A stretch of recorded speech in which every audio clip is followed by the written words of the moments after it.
स्थापितं येन भूतले स्वयं रूपं कदा मह्यं ददति स्वपदान्तिकम्।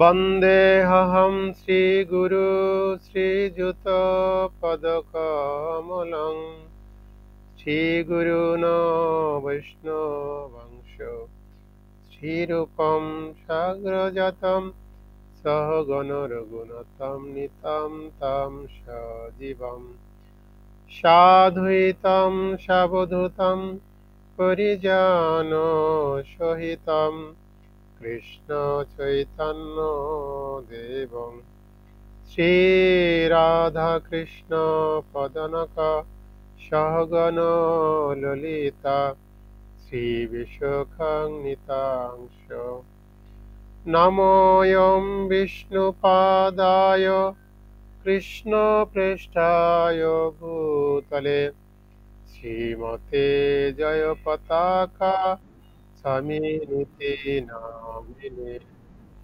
नमो आचार्यपदाय निताय कृपाप्रदायिने गौरकथादामोदाय नगरग्रामतारिणे। नमो विष्णुपादाय कृष्णपृष्ठाय भूतले श्रीमते भक्तिवेदान्त स्वामिनिति नामिने।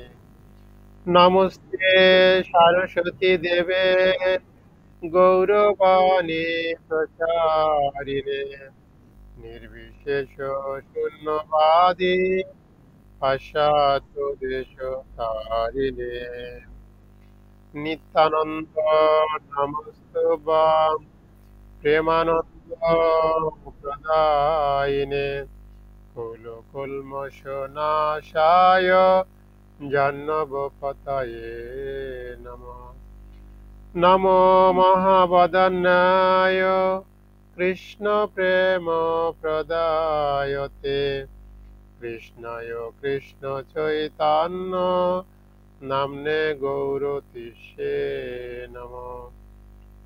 हे कृष्ण करुणा सिन्धु दीनबन्धु जगत्पथे गोपेश गोपिकान्त राधाकान्त नमोस्तुते। तप्त काञ्चन गौराङ्गी राधे वृन्दावनेश्वरी वृषभानुसुते देवी प्रणमामि हरिप्रिये। नीलाचल निवासाय नित्याय परमात्मने बलभद्र सुभद्राभां जगन्नाथाय ते नमो नमः।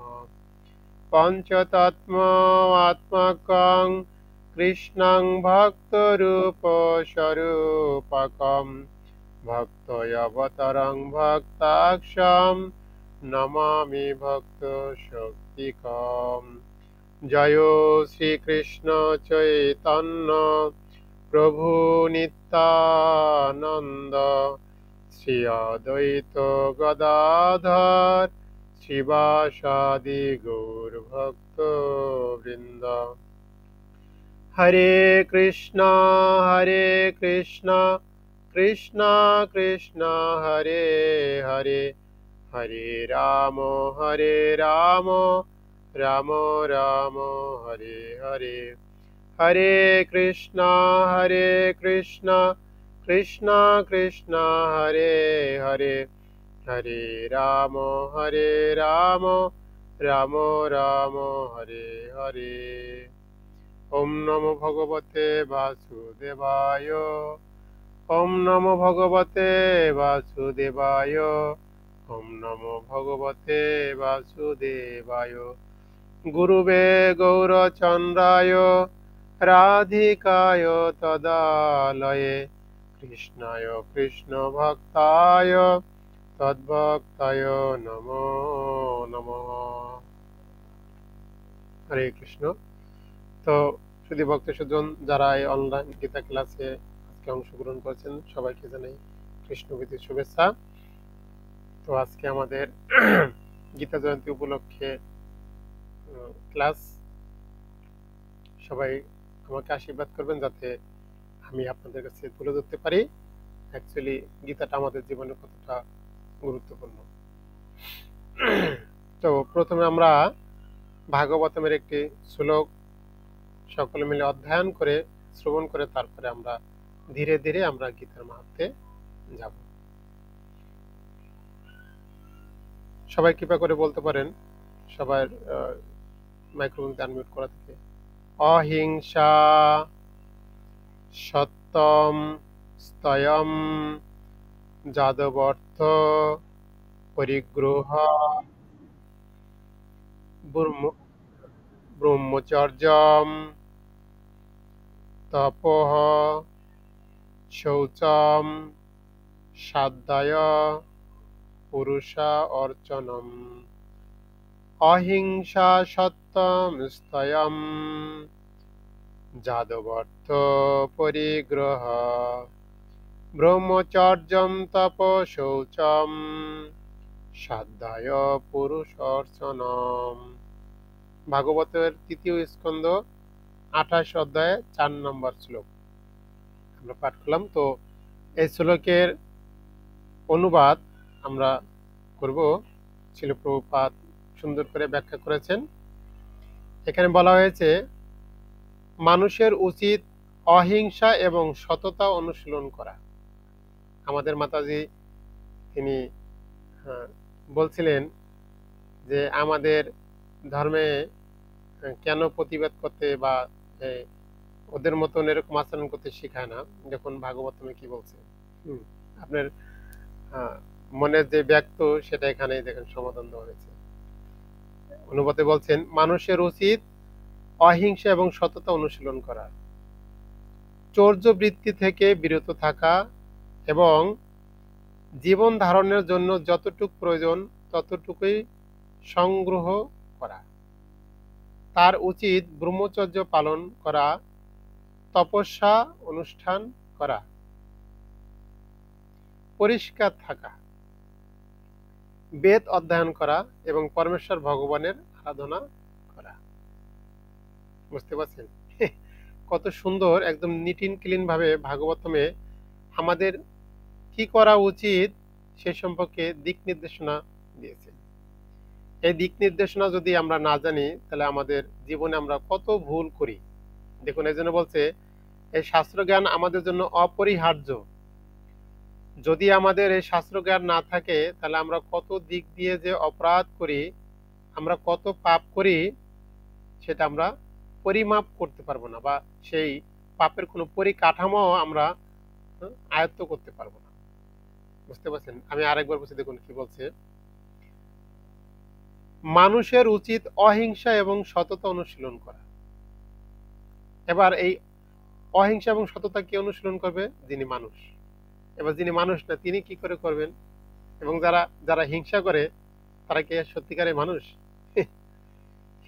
হিংসা করে হিংস্র প্রাণী যারা, তারা। একটা বনের সিংহ, তাকে একটা হিংস্র প্রাণী বলা হয় কেন? তিনি যখন একটা জন্তুকে ধরে খায় নৃশংসভাবে তাকে হত্যা করে, হিংস্রভাবে তিনি তাকে, তাই তাকে বন্য প্রাণী বা হিংস্র প্রাণী বলে আখ্যায়িত করা হয়েছে।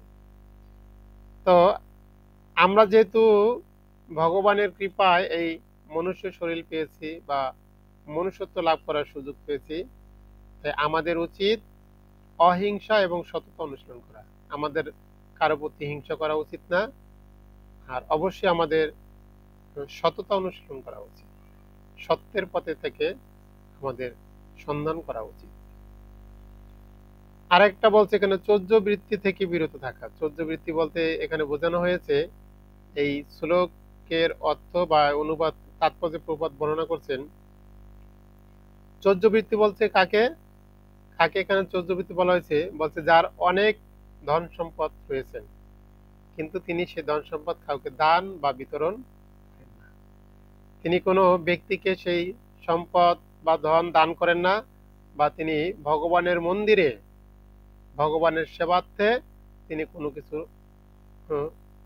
দান না করেন, তাকে এখানে বলা হচ্ছে চৌর্যবৃত্তি, অর্থাৎ তিনি চোরের কাজ করছেন।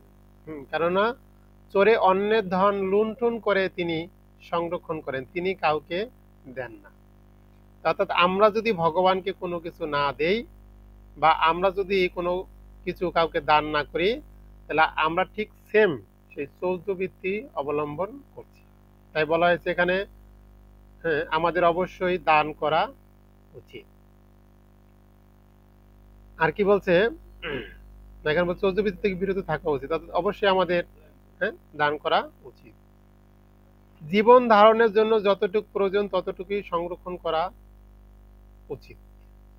অর্থাৎ আমাদের চলার জন্য যতটুকু প্রয়োজন এইটুকুই আমরা যদি সংরক্ষণ করি বা এইটুকু আমাদের থাকে, তাহলে এই জগতে আমাদের কোনো ভয় নেই, কোনো সুখ থাকবে না, কোনো দুঃখ থাকবে না। কিন্তু আমাদের দুঃখ, শোক, ভয় এই সবগুলোর কারণ হচ্ছে অতিরিক্ত কোনো কিছু। যেমন দেখেন এখানে আপনারা যারা ক্লাস করছেন, আপনারা যে যেভাবে আছেন এইভাবে যদি আপনাদেরকে বলা হয় যে এখন আপনারা এখান থেকে ঢাকাতে যাবেন, যদি আপনাদের হাতে শুধু ভাড়ার টাকাটা ধরিয়ে দেওয়া হয় আর এক বোতল জল, যে গাড়ির ভিতরে জলটা খাবে আর ঢাকাতে গিয়ে খাবার খাবে, আপনারা নিঃসংশয়ভাবে, আপনারা নির্দ্বন্দ্বভাবে বা একদম নিট এন্ড ক্লিন ভাবে আপনারা ঢাকা চলে যাবেন। কিন্তু সবার হাতে যদি 10 ভরি করে স্বর্ণ আর 50 লক্ষ করে টাকা দেওয়া হয় আর একটা জলের বোতল আর গাড়ি ভাড়া দিয়ে বলা হয় তুমি এখন ঢাকাতে যাও, এবার আপনি বলেন যে আপনারা যখন গাড়িতে উঠবেন চিন্তা করেন পাশের সিটে কে বসছেন আর আপনি ঘুমাবেন কিনা? মনে হয় একই রকম ভাবে যেতে পারবেন? বোঝা গেছে? এই জন্য শাস্ত্রে বলছে যতটুকু প্রয়োজন, মায়েরা যখন বাবার বাড়িতে যায় যতটুকু প্রয়োজন ততটুকু নিয়ে যায়, কোনো টেনশন থাকে না। কিন্তু যদি তাকে অতিরিক্ত বা প্রয়োজনের বেশি কিছু তাকে দেওয়া হয় বা পাঠানো হয়, তখন তিনি ভয়ে থাকেন। তো এখানে সে কথাটাই বলছে যে আমাদের যতটুকু প্রয়োজন এইটুকু যদি আমরা সংগ্রহণ বা সংরক্ষণ রাখি, তাহলে এই জগতে আমাদের দুঃখের আর কোনো কারণ থাকতে পারে না। অ্যাকচুয়ালি আমাদের দুঃখের কারণ হচ্ছে অতিরিক্ত কিছু চাওয়া বা থাকা, এই দুটি হচ্ছে আমাদের জীবনের দুঃখ কষ্টের মূল কারণ। তাই এখানে বলছে ব্রহ্মচর্য পালন করা উচিত। ব্রহ্মচর্য বলতে অনাসক্ত, কোনো কিছুর প্রতি আমাদের আসক্ত হওয়া যাবে না, সেটা যে কোনো বিষয় হোক তার প্রতি আকৃষ্ট থাকা বা আসক্ত থাকাই হচ্ছে এই জগতে বন্ধনের কারণ। আর বলছে তপস্যা অনুশীলন করা, অবশ্যই আমাদের তপস্যা করা উচিত। তপস্যা শব্দের অর্থ হচ্ছে সেই ইচ্ছায় কিছু কষ্ট স্বীকার করে নেওয়া বা সেই ইচ্ছায় কৃষ্ণ সাধন করা, এটাকে বলা হয় তপস্যা। আরেকটা হচ্ছিল পরিষ্কার থাকা, কেননা আমরা যখন তপস্যা করব অপরিষ্কার যদি থাকি তাহলে আমাদের তপস্যা সুসম্পন্ন হবে না, কেননা অপরিষ্কার ব্যক্তিকে স্বয়ং ভগবানও তিনি ভালোবাসেন না বা পছন্দ করেন না, তাকে গ্রহণ করেন না। বেদ অধ্যয়ন করা, আমাদের অবশ্যই বেদ অধ্যয়ন করা উচিত, অর্থাৎ বৈদিক শাস্ত্র গ্রন্থ আমাদের অধ্যয়ন করা উচিত এবং পরমেশ্বর ভগবানের আরাধনা করা। আমরা গতকালকে বলছি আমরা কোন ভগবানের আরাধনা করব? ঈশ্বর পরম কৃষ্ণ সচ্চিত আনন্দ বিগ্রহ অনাদির আদি গোবিন্দ সর্ব কারণ কারণ। আমরা পরম পুরুষোত্তম ভগবান শ্রীকৃষ্ণের আরাধনা করব। এখানে কতগুলো বিষয়ে আমাদেরকে বলা হয়েছে। আমাদের অহিংসা হওয়া উচিত, সততা অনুশীলন করা উচিত, চৌর্যবৃত্তি থেকে বিরত থাকা উচিত, জীবন ধারণের জন্য যতটুকু প্রয়োজন এইটুকু আমাদের রাখা উচিত, তারপরে আমাদের ব্রহ্মচর্য পালন করা উচিত, তপস্যা করা উচিত, পরিষ্কার থাকা উচিত, বেদ অধ্যয়ন করা উচিত এবং সর্বোপরি আমাদের ভগবানের আরাধনা করা উচিত। এই যে বিষয়গুলো, এখান থেকে আমাদের আজকের কার্যক্রম শুরু। সেম শিক্ষাগুলো এই ভাগবতমে যে কথাগুলো বলছে, ভাগবতমে বলে গেছে, গীতা তাকে রূপ প্রদান করা হয়েছে, অর্থাৎ গীতায় ভগবান অর্জুনের মাধ্যমে সমস্ত কিছু তিনি করিয়েছেন, বাস্তবিত করেছেন। যেহেতু মানুষ শাস্ত্রের নির্দেশ ঠিকঠাক ভাবে পালন করে না, তাই এটাই মানুষের জীবনের দুঃখ কষ্টের কারণ। এখন বলুন, এখানে যেই বিষয়গুলা বর্ণনা করা হয়েছে বা ভাগবতম আমাদের যে নির্দেশনা দিয়েছে, এগুলা যদি আমরা ঠিকঠাক ভাবে পালন করি তাহলে আমাদের জীবনে কোনো দুঃখ থাকবে? হ্যাঁ কি বা না? হুম? হরে কৃষ্ণ।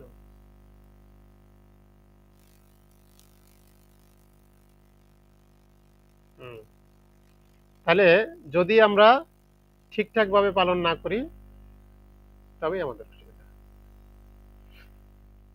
সবাই মাইক্রোফোন গুলো একটু আনমিউট করেন, হ্যাঁ?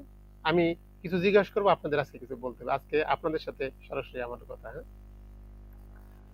তো বলছে আমাদের আমাদের কি দুঃখ কষ্ট আছে? হ্যাঁ কি বা না? কার কার দুঃখ কষ্ট অনেক আছে। আচ্ছা, আমরা কি তা থেকে মুক্ত হতে চাই? হ্যাঁ কি বা না? অবশ্যই চাই। আচ্ছা, তাহলে আমরা দেখি। আহ, কথা যদি সবাই চায় না, যদি সবাই চাই, সবাই যদি চাইতো, হ্যাঁ, তাহলে সবাই বলতো না হ্যাঁ আমি এটা চাই। কিন্তু সবাই বলে নাই। আমাকে সবার হয়ে বলতে হবে না, তাহলে এটা ভুল হবে, কারণ সবাই এটা চায় না। সবাই যদি চায় যে আমি ভালো থাকবো, তাহলে তিনিও জানেন যে কি করে ভালো থাকতে হয়, কিন্তু তিনি জানেন কিন্তু করেন না। করেন না মানে হচ্ছে তিনি ভালো থাকতে চান না। তাহলে আমাদের একটা মাধ্যম লাগবে, আর সেই মাধ্যমটা হচ্ছে, যদি আমরা সমস্ত দুঃখ কষ্ট থেকে মুক্ত হতে চাই, হ্যাঁ, আর আমাদের যদি দুঃখ কষ্ট থাকে, এখান থেকে উত্তীর্ণ হওয়ার একটা মাধ্যম হচ্ছে, সে মাধ্যমটা হচ্ছে শ্রীমদ্ ভগবদ গীতা যথাযথ। তাই আজকে আমরা জানবো মানব জীবনে ভগবদ গীতার গুরুত্ব। এই গীতাটা থেকে আমরা এই সমস্ত দুঃখ কষ্টের নিরসন ঘটাতে পারি। ভগবান এখানে যে বর্ণনা করেছেন বা এই ভাগবতমে যে নির্দেশনা দেওয়া হয়েছে, গীতার মাধ্যমে তার সলিউশন দেওয়া হয়েছে। তাই আজকে আমরা জানবো যে ভগবদ গীতা মানুষের জীবনে বা মনুষ্য জীবনে কতটা গুরুত্বপূর্ণ। ঠিক আছে, হরে কৃষ্ণ। তো আপনাদের কাছে আমার একটা প্রশ্ন, হ্যাঁ, আপনাদের কাছে আমার কিছু প্রশ্ন, আপনারা একটু অ্যান্সার করবেন। এতদিন তো আপনারা জিজ্ঞেস করছেন, আজকে আমি আপনাদেরকে জিজ্ঞেস করবো। আচ্ছা, আমাদের জীবনে কি ভয় ও উদ্বেগ আছে? উদ্বেগ কার কার আছে? হরে কৃষ্ণ। আপনারা ভয় পান? আপনাদের কত বড় মানুষ, তাহলে আপনাকে ভয় থাকে কি করে? হ্যাঁ। আচ্ছা, আমরা কি তা থেকে মুক্ত হতে চাই? হ্যাঁ, সবাই একটু কথা বলবেন, তাহলে আমার জন্য একটু সুবিধা হয়। আচ্ছা, 2 নাম্বার, আমরা কি পূর্বকৃত পাপ কর্মের ফল থেকে মুক্ত হতে চাই? আমরা কি মনে করি যে আমাদের পূর্বকৃত পাপ আছে আমাদের জীবনে? মনে হয় এরকম? আছে। আচ্ছা, তাহলে আমরা সেখান থেকে কি মুক্ত হতে চাই? আচ্ছা, আচ্ছা, 3 নাম্বার, আমরা কি সমস্ত মলিনতা থেকে মুক্ত হতে চাই? মলিনতা বোঝেন? মলিনতা আর কোমলতা। যেমন যখন কেউ আমাদের একটা খুশির সংবাদ দেয়, তখন আমাদের খুব হাস্যোজ্জ্বল মুখ থাকে। আর যখন কেউ একটা দুঃসংবাদ দেয়, তখন আমাদের মুখটা কি হয়? মলিন হয়ে যায়। তা আমাদের জীবনের, হ্যাঁ, আমাদের জীবনের মলিনতা বলতে আমাদের জীবনে যে কষ্ট দুঃখ আমরা সবসময় চিন্তা করি, বা আমাদের সবসময় মনে পড়ে কেন এরকম হয়, আমি তো এই কাজ করি না। তো আমরা কি এই সমস্ত মলিনতা থেকে মুক্ত হতে চাই? চাই? হরি বল। আচ্ছা, চাই। 4 নাম্বার, আমরা কি সমস্ত শাস্ত্রের জ্ঞান এক জায়গা থেকে লাভ করতে চাই? হ্যাঁ, আমাদের কতগুলা শাস্ত্রগ্রন্থ রয়েছে, 4 বেদ, 18 পুরাণ, 108টা উপনিষদ, এরপর আরো কত গ্রন্থ রয়েছেন, বুঝতে পারছেন? তাহলে এতগুলা গ্রন্থ কি পড়া সম্ভব? কিভাবে পড়বেন? গীতায় 700 শ্লোক, ভাগবতমে 18,000 শ্লোক, তারপরে রামায়ণে 24,000 শ্লোক। হ্যাঁ,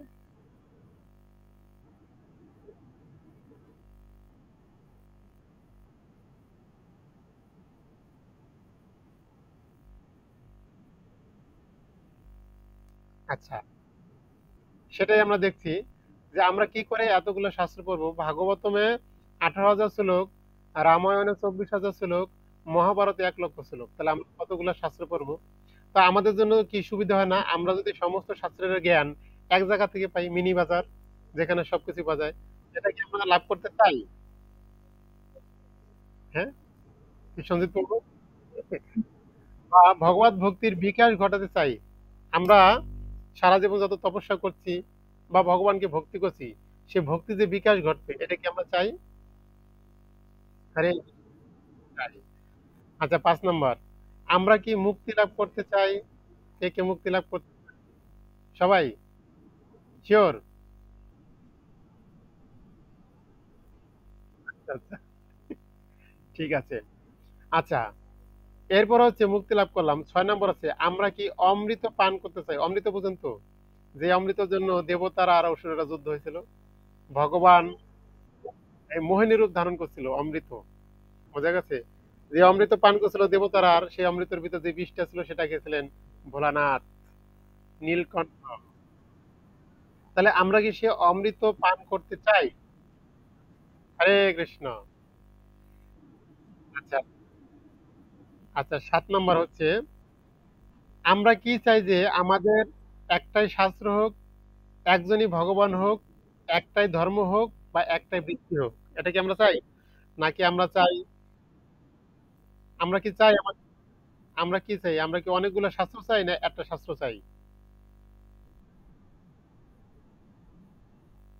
হুম, একজন ভগবান।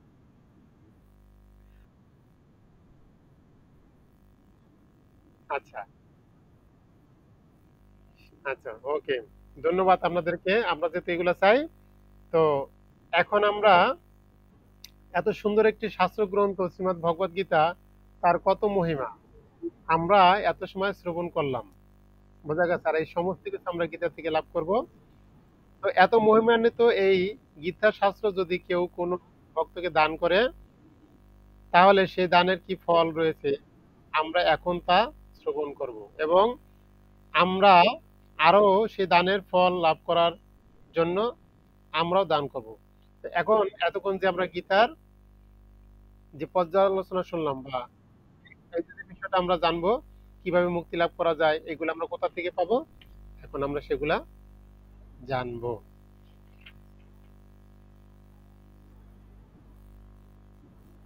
সুবল, আমার গীতাটা বের করে দাও তো।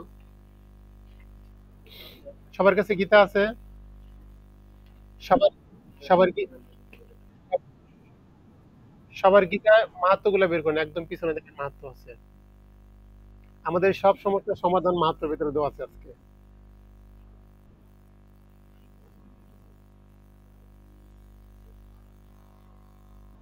মানে কথা বাড়ি খেতে না।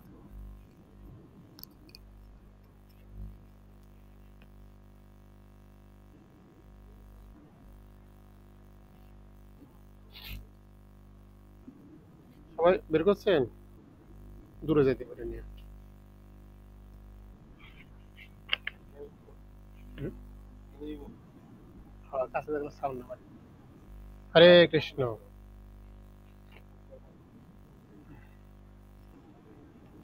সাউন্ডের সমস্যা করে যাচ্ছে, ভয় হয়ে যাবে। হরে কৃষ্ণ। তাহলে এখন আমরা সকলে এই গীতা মাহাত্ম্য পাঠ করবো, অর্থাৎ আমাদের জীবনে এই গীতাটা যে কতটা গুরুত্বপূর্ণ, আজকে আমরা জানবো। তো আমরা আমরা প্রথমে বলছিলাম, কি খুঁজে পান নাই আপনারা? গীতা মাহাত্ম্য খুঁজে পাইছে?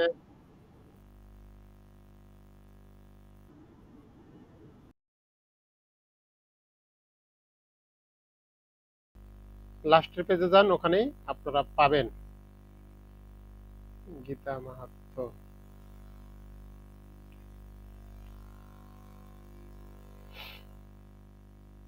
পাইছেন সবাই?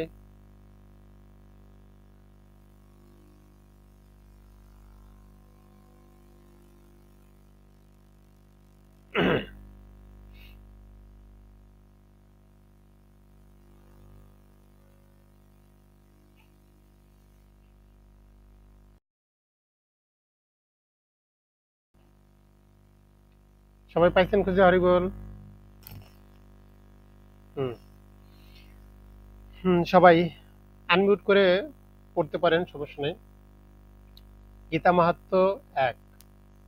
গীতা শাস্ত্রমিদং পুণ্যম যৎপঠে প্রযতম পুনম। গীতা শাস্ত্রমিদং পুণ্যম যৎপঠেৎ প্রযতম পুমান। অর্থাৎ ভগবদ গীতার নির্দেশকে যথাযথভাবে অনুসরণ করতে পারলে অতি সহজেই সমস্ত ভয় ও উদ্বেগ থেকে মুক্ত হওয়া।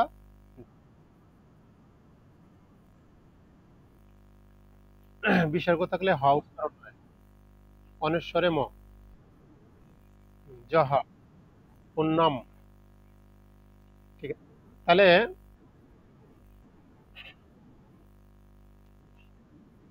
অসুবিধা নাই কি, আমাদের গীতাটা বাংলা লেখা পুণ্যম।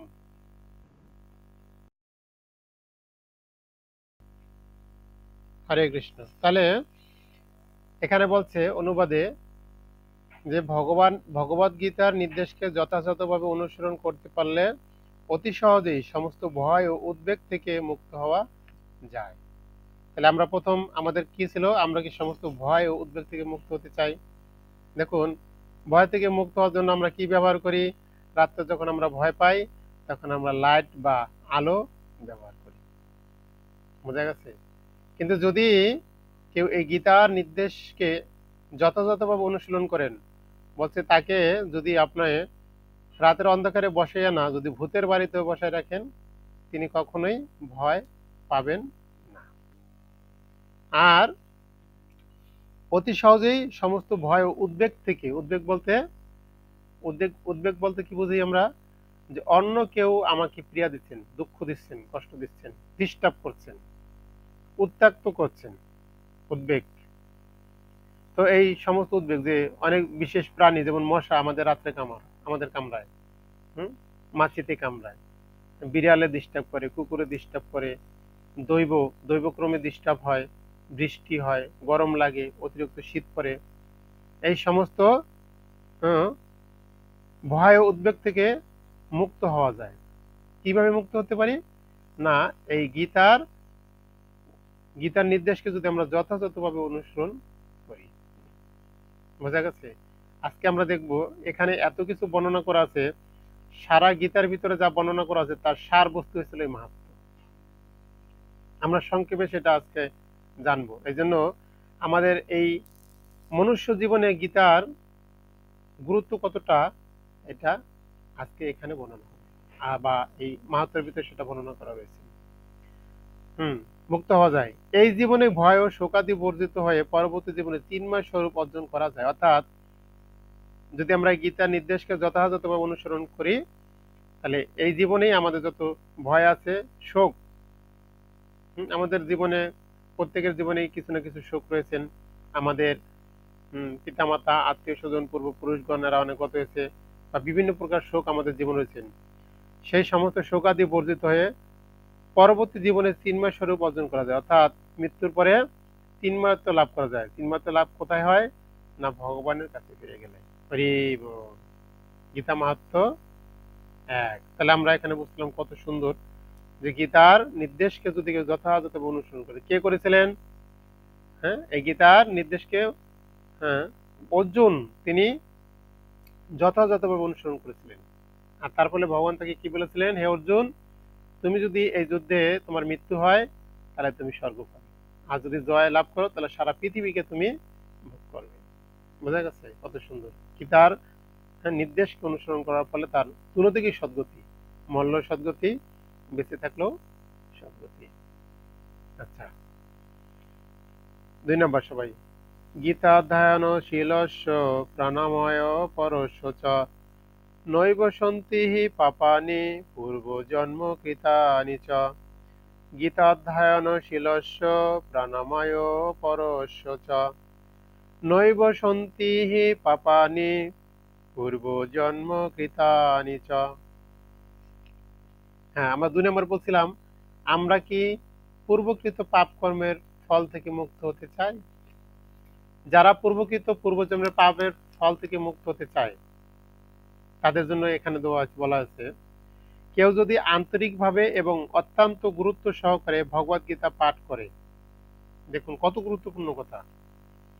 কেউ যদি আন্তরিকভাবে এবং অত্যন্ত গুরুত্ব সহকারে ভগবদ গীতা পাঠ করে, তাহলে ভগবানের করুণায়, কোনো ব্যক্তির করুণা না, সাক্ষাৎ ভগবানের করুণা তার অতীতের সমস্ত পাপ কর্মের ফল থেকে প্রভাবিত করবে, করে না।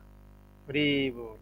দেখুন, খালি একটু ভালোবাসার সহিত যদি কেউ হুম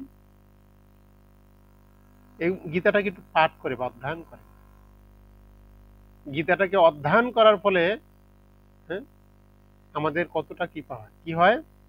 কেউ যদি আন্তরিকভাবে এবং অত্যন্ত গুরুত্ব সহকারে, আমাদের গুরুত্ব থাকতে হবে যে কেন এই গীতা হচ্ছে সাক্ষাৎ ভগবানের মুখ। গঙ্গা হচ্ছে ভগবানের পদধৌত জল, পদধৌত জলও না, ভগবানের নখ ধৌত জল। নখ, পায়ের যে নখ, আমাদের যে হাতের নখ আছে, নখ, ভগবানের যে পায়ের নখ, সে পায়ের নখ ধৌত জল হচ্ছে গঙ্গা। তার ফলে গঙ্গার এত মহিমা। গঙ্গা নিজে পবিত্র, এবং গঙ্গা জলে যিনি স্নান করে তিনি পবিত্র হয়ে যান। কিন্তু এখানে বলা হয়েছে গীতা হচ্ছে ভগবানের মুখ নিঃসৃত বাণী, যেটা ভগবানের মুখ থেকে বেরিয়েছে। তাহলে সেই বাণী যদি কেউ অধ্যয়ন করে বা শ্রবণ করেন, তার কি গতি হতে পারে। তাই এখানে বলছে কেউ যদি আন্তরিকভাবে এবং অত্যন্ত গুরুত্ব সহকারে ভগবদ গীতা পাঠ করে, তাহলে ভগবানের করুণায় তার অতীতের সমস্ত পাপ কর্মের ফল তাকে প্রভাবিত করতে পারে না। তাহলে চিন্তা করুন যে এই পূর্বজন্মের কর্মের ফল ভোগ করার জন্য, আর সেই ফলের জন্য আজকে আমাদের এই বিভিন্ন গতি হচ্ছে। আমাদের এই জন্মে যা কিছু হচ্ছে তার জন্য দায়ী পূর্বকৃত কর্মের ফল। তা আমরা যদি ভগবদ গীতা অধ্যয়ন করি গুরুত্ব সহকারে বা শ্রদ্ধার সহিত, তাহলে আমাদের সেই ফল বা পাপের যে ক্রিয়া আমাদের জীবনে কোনো কাজ করতে পারবে না। কেননা এই ভগবদ গীতা যখন কেউ গুরুত্ব সহকারে অধ্যয়ন করবে, তখন তো তিনি ভগবানকে জানতে পারবেন। আর যিনি ভগবানকে জানতে পারেন, ভগবানের কাছে আত্মসমর্পণ করবেন, তখন তো তার এই জগতের কোনো কিছু তাকে স্পর্শ করতে পারবে না। কোনো পাপ, কোনো ক্লোশতা, কোনো কিছু তাকে স্পর্শ করতে পারবে না। তাহলে দেখুন এর পরবর্তী শ্লোকে কি হয়। আপনারা কি বুঝতে পারছেন বিষয়টা? হরে কৃষ্ণ। মলিনে মোচনং পুংসাম জলস্নাং দিনে দিনে সকৃত গীতামৃত স্নাম সংসার মলনাশনম।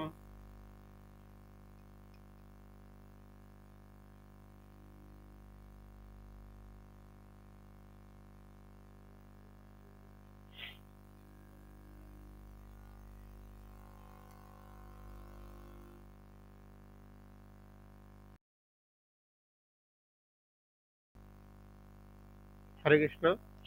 সবাই শুনতে পাচ্ছেন তো? তাহলে আমরা কয় নম্বর আছি? 3 নম্বর। মলিনে মোচনং পুংসাম জলস্নাং দিনে দিনে সকৃত গীতামৃত স্নাম সংসার মলনাশনম। কত সুন্দর।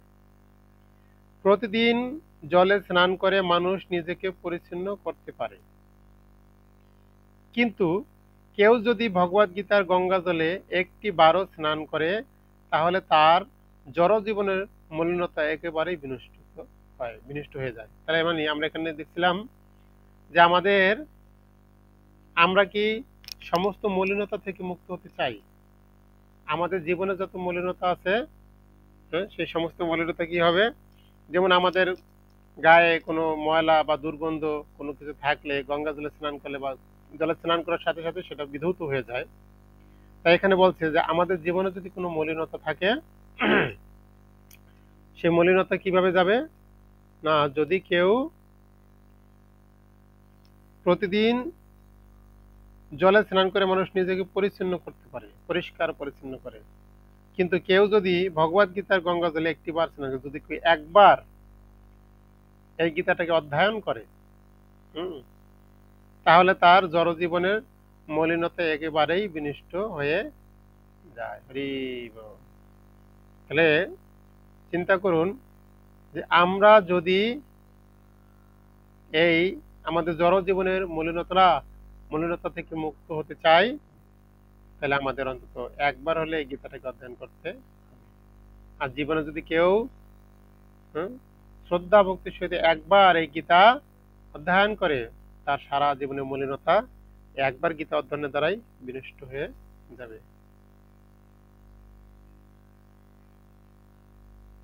আচ্ছা, আমরা পরের শ্লোক পড়ব। গীতা সুগীতা কর্তব্য কিমন্য শাস্ত্র বিস্তরৈ যা স্বয়ং পদ্মা নাবস্য মুখ পদ্ম বিনিসৃতা। গীতা সুগীতা কর্তব্য কিমন্যৈ শাস্ত্র বিস্তরৈ যা স্বয়ং পদ্মা নাবস্য মুখ পদ্মদ বিনিসৃতা। অর্থাৎ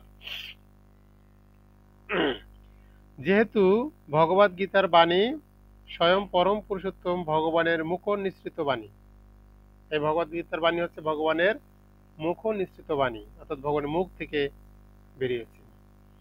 তাই এই গ্রন্থ পাঠ করলে আর অন্য কোনো বৈদিক সাহিত্য পড়ার দরকার হয় না। আমরা এখানে বলছিলাম যে আমরা কি সমস্ত শাস্ত্রের জ্ঞান এক জায়গা থেকে লাভ করতে চাই বা ভগবত ভক্তির বিকাশ ঘটাতে চাই? দেখুন, সব একদম ডিটেলস এখানে ফিনিশিং দেওয়া আছে। যেহেতু ভগবত গীতার বাণী স্বয়ং পরম পুরুষোত্তম ভগবানের মুখ নিঃসৃত বাণী, তাই এই শাস্ত্র পাঠ করলে, এই শাস্ত্র গ্রন্থ পাঠ করলে আর অন্য কোনো বৈদিক সাহিত্য পড়ার দরকার হয় না। গভীর নিষ্ঠা ও আন্তরিকতার সঙ্গে নিয়মিতভাবে ভগবদ গীতা শ্রবণ ও কীর্তন করলে আমাদের অন্তর্হিত ভগবত ভক্তির স্বাভাবিক বিকাশ হয়। অর্থাৎ যদি কেউ গভীর নিষ্ঠা ও আন্তরিকতার সঙ্গে, ভালোবাসার সঙ্গে নিয়মিতভাবে প্রতিদিন ভগবদ গীতা পাঠ ও শ্রবণ বা কীর্তন করেন, তাহলে আমাদের অন্তর্হিত ভগবত ভক্তির স্বাভাবিক বিকাশ, অর্থাৎ আমাদের হৃদয়ে যে ভগবত ভক্তি রয়েছে সেটা জাগরিত হয়। প্রত্যেকের জীবনেই, প্রত্যেকের হৃদয়েই, প্রত্যেক ব্যক্তির কাছেই এই লুপ্ত এই ভগবত ভক্তি রয়েছেন, কিন্তু ভগবানের গুণকীর্তন মহিমা না করার ফলে বা ভগবানের নাম গুণকীর্তন না করার ফলে সেটা উন্মোচন হচ্ছেন না, ঘুমিয়ে রয়েছেন, ঢাকা পড়ে রয়েছেন। যখন কি ভগবানের নাম গুণকীর্তন শ্রবণ কীর্তন করবে তখন তার বিকাশ ঘটে। তাই বলছেন, বর্তমান জগতে মানুষেরা নানা রকম কাজে এতই ব্যস্ত থাকে যে তাদের পক্ষে সমস্ত বৈদিক সাহিত্য পাঠ করা সম্ভব নয়। বলছিলাম না যে এতগুলা শ্লোক, এতগুলা শাস্ত্রগ্রন্থ এক এক জীবনে আমরা কি করে সম্ভব? যেই মানুষের একটু ঘর থেকে বাইরে গিয়ে মন্দিরে যাওয়ার সময় নেই, অনুষ্ঠানের ভিতরে ফোন দিলে বলে প্রভু আমার বাচ্চার পরীক্ষা, তাহলে কি করে হবে? তারা এত শাস্ত্রগ্রন্থ কি করে পাঠ করবে? হুম। বর্তমান জগতের মানুষেরা নানা রকম কাজে এতই ব্যস্ত থাকে যে তাদের পক্ষে সমস্ত বৈদিক সাহিত্য পাঠ করা সম্ভব নয়। সমস্ত বৈদিক সাহিত্য পড়ার প্রয়োজনও নেই, সব সব শাস্ত্র আমাদের পড়ারও দরকার নেই। এই একটি গ্রন্থ ভগবদ গীতা পাঠ করলে মানুষ সমস্ত বৈদিক জ্ঞানের সারমর্ম উপলব্ধি করতে পারবে। আমাদের এত কিছু পড়ার দরকার নেই, একটা মাত্র গীতা যদি আমরা অধ্যয়ন করি বা পাঠ করি, সমস্ত শাস্ত্রের যে সারমর্ম আছে সেটা আমরা এখান থেকেই জানতে পারি বা লাভ করতে পারি। এই কথাটা এই শ্রীমদ্ ভগবদ গীতার প্রথম অধ্যায়ে বর্ণনা করা আছে। প্রথম অধ্যায় প্রথম শ্লোকে এই কথাটা, প্রসঙ্গটা ওখানে তুলে ধরা আছে। কারণ ভগবদ গীতা হচ্ছে বেদের সার এবং এই গীতা স্বয়ং ভগবানের মুখ নিঃসৃত উপদেশ বাণী। বিভিন্ন বৈদিক শাস্ত্রগুলা এগুলা ভগবানের শুদ্ধ ভক্তদের বর্ণনা করা, যে কারণে ওই ওই শাস্ত্রগুলা বিশেষ মাহাত্ম্যমণ্ডিত, কিন্তু এটার মতন এত গুরুত্বপূর্ণ না। কেননা এই গীতাটা হচ্ছে সাক্ষাৎ ভগবানের জ্ঞান। ভগবান তখনই কথা বলেন কখন, যখন এই জগতে বিশেষ কোনো কিছুর প্রয়োজন হয়, আর ওই প্রয়োজনের সময় ভগবান এই কথাগুলো বলেছিলেন। হরে কৃষ্ণ। হুম। আপনারা বুঝতে পারেন কেউ? কে কে বোঝা যায়, কে কে বোঝা যায় না একটু বলেন আপনারা।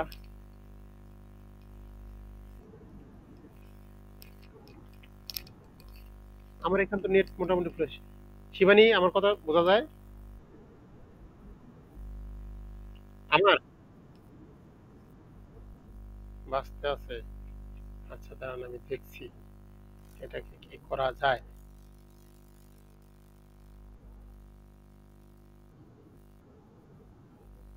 এখন ঠিক আছে?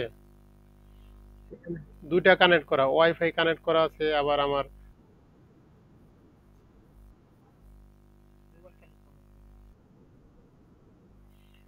ঠিক আছে, অর্ধেক কালকের জন্য রেখে দিলাম আর কি।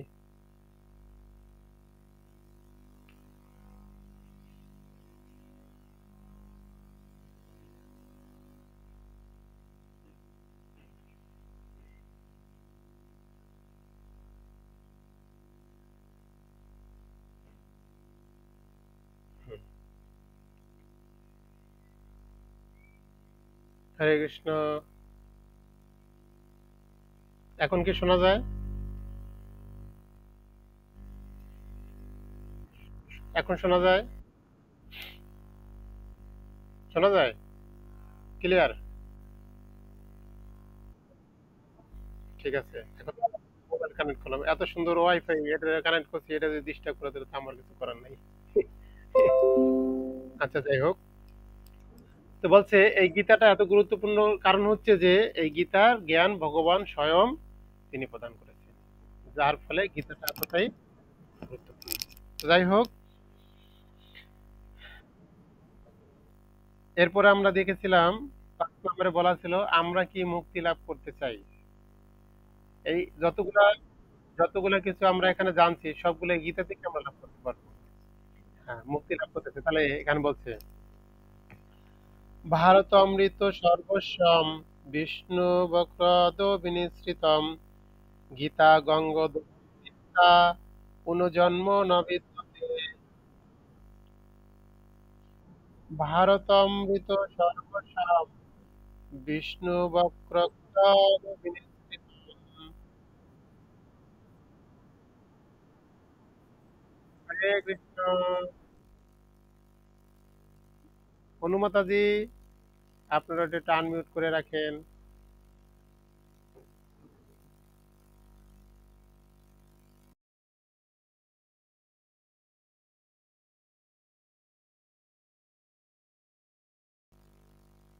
হরে কৃষ্ণ। আচ্ছা, ভারতমৃত সর্বসাম বিষ্ণু বক্রদদ বিনিশ্রিতম গীতা গঙ্গোদকম পিত্তা পুনর্জন্ম নবিদ্যতে। গঙ্গাজন গঙ্গা জল পান করলে অবধারিতভাবে মুক্তি পাওয়া যায়। অর্থাৎ যদি কেউ প্রতিদিন গঙ্গা জল পান করে তাহলে তিনিও মুক্তি লাভ করবেন। কিন্তু মুক্তি লাভের ভিতরে একটা বিশেষত্ব আছে, মুক্তি লাভ করলে আপনি ভগবানের কাছে যাবেন না। বোঝা গেছে? 4 প্রকারের মুক্তি রয়েছেন: সাযুজ্য, সারূপ্য, শাষ্টি, শালক্য। অর্থাৎ এই 4টা গ্রহলোকে আপনি যাবেন। এর ভিতরে একটা আছে বৈকুণ্ঠ। এরকম 4টা জায়গায় আপনি যাবেন। মুক্তি, মুক্তি বলতে এই জড়বন্ধন থেকে মুক্ত হবেন, কিন্তু কৃষ্ণের কাছে ফিরে যেতে পারবেন না। তাই বলছে যদি গঙ্গা জল পান করলে অবধারিতভাবে মুক্তি পাওয়া যায়। আর যিনি ভগবত গীতার পূর্ণ পীযূষ পান করেছেন তার কথা আর কি বলার আছে। অর্থাৎ যিনি ভগবত গীতার এই রস বা ভগবত গীতার যেই আহ, বিশেষ অমৃত যিনি পান করেছেন, ভগবানের মহিমা শ্রবণ করে যার হৃদয় হুম কুলসমুক্ত হয়েছেন বা তার হৃদয় ভগবানের প্রতি ঐকান্তিক হয়েছেন, তার আর কথা কি বলার রয়েছেন। ভগবত গীতা হচ্ছে মহাভারতের অমৃত রস।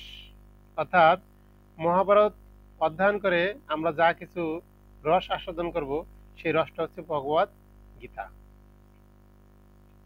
যা আদি বিষ্ণু ভগবান শ্রীকৃষ্ণ নিজেই বলে গেছে। একথা আমরা কেউ বলিনি, প্রভুপাদে বলেন। কে বলছে? হ্যাঁ, যা আদি বিষ্ণু ভগবান শ্রীকৃষ্ণ নিজেই বলেছেন।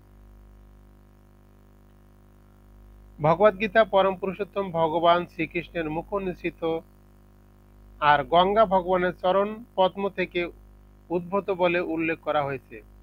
ভগবানের মুখ ও পায়ের মধ্যে অবশ্য কোনো পার্থক্য নেই, তবে আমাদের এটি বুঝতে অসুবিধা হয় না যে ভগবদ গীতার গুরুত্ব গঙ্গার চেয়েও বেশি।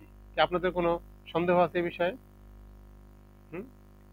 যে গঙ্গা জল যদিও পবিত্র, কিন্তু গঙ্গার চেয়েও এই ভগবদ গীতার মহিমা অনেক বেশি। কেন ওখানে বলা হয়েছে যে গঙ্গা জলে স্নান করে মানুষ পরিষ্কার পরিচ্ছন্ন হয় বা নিজেকে পবিত্র করতে পারে, কিন্তু এই গঙ্গা জলে স্নান করার পরে মানুষ আবার অপবিত্র স্থানে গেলে তিনি অপবিত্র হয়ে যাবেন। কিন্তু ভগবদ গীতার গঙ্গা জলে যিনি একবার স্নান করবেন, সারা জীবনের তরে তার যত মলিনতা আছে তিনি সেখান থেকে মুক্ত হয়ে যাবেন। হরে কৃষ্ণ। 6 নম্বরে বলা ছিল আমরা কি অমৃত পান করতে চাই? অমৃত, যে অমৃতটা হচ্ছে কি, যে আমাদের ভক্তরা যে অমৃত প্রতিদিন পান করেন, এই যে আমাদের শান্তা মাতাজি আছেন, তিনি প্রতিদিন ভগবানকে ভোগ নিবেদন করে এই ভগবানের মহাপ্রসাদ তিনি পান করেন। এটা হচ্ছে অমৃত। অমৃত মানে যেটা পান করলে কেউ কোনোদিন মৃত্যু নাই। এই জন্য শাস্ত্রে বলা আছে যদি কে এই ভগবানকে নিবেদিত এই প্রসাদ তিনি গ্রহণ করেন, তাকে কোনোদিন মরতে হবে না। তার মানে কি মরবো না, এখন কি সারা জীবন এই পৃথিবীতে থাকবো না? বলছে ভক্তদের মৃত্যু হয় না, তারা এরকম ভাবে ভগবানের সেবায় ভগবত ধামে চলে যায়। বোঝা গেছে? যে এই বিষয়টা হচ্ছে কিরকম, দেখবেন কেউ কেউ লেখাপড়া শেষে চাকরি খুঁজে খুঁজে খুঁজে খুঁজে 5 বছর পরে চাকরি পায়, আবার কেউ কেউ লেখাপড়া শেষ করে ওখান থেকে তাদেরকে চাকরিতে নিয়ে যায়, হয় কিনা এরকম? ঠিক এরকম যে ভক্তদের কি করে ভগবান আর অন্য কোথাও পাঠাবে না, এখান থেকে চলো তোমার এখানকার ডিউটি শেষ, তুমি কালকে ওই ফ্যাক্টরিতে জয়েন করবে। বোঝা গেছে? এরকম। আচ্ছা, এরপরে সর্ব উপনিষদ গাব দুগ্ধা গোপাল নন্দন পার্থবস্য সুধীর ভক্তা দুগ্ধম গীতামৃতম মহৎ। সর্ব উপনিষদ গাব দুগ্ধা গোপাল নন্দন পার্থবস্য সুধীর ভক্তা দুগ্ধম গীতা মিতম মহৎ। অর্থাৎ এই গীতা উপনিষদ, ভগবদ গীতা সমস্ত উপনিষদের সারথি সার,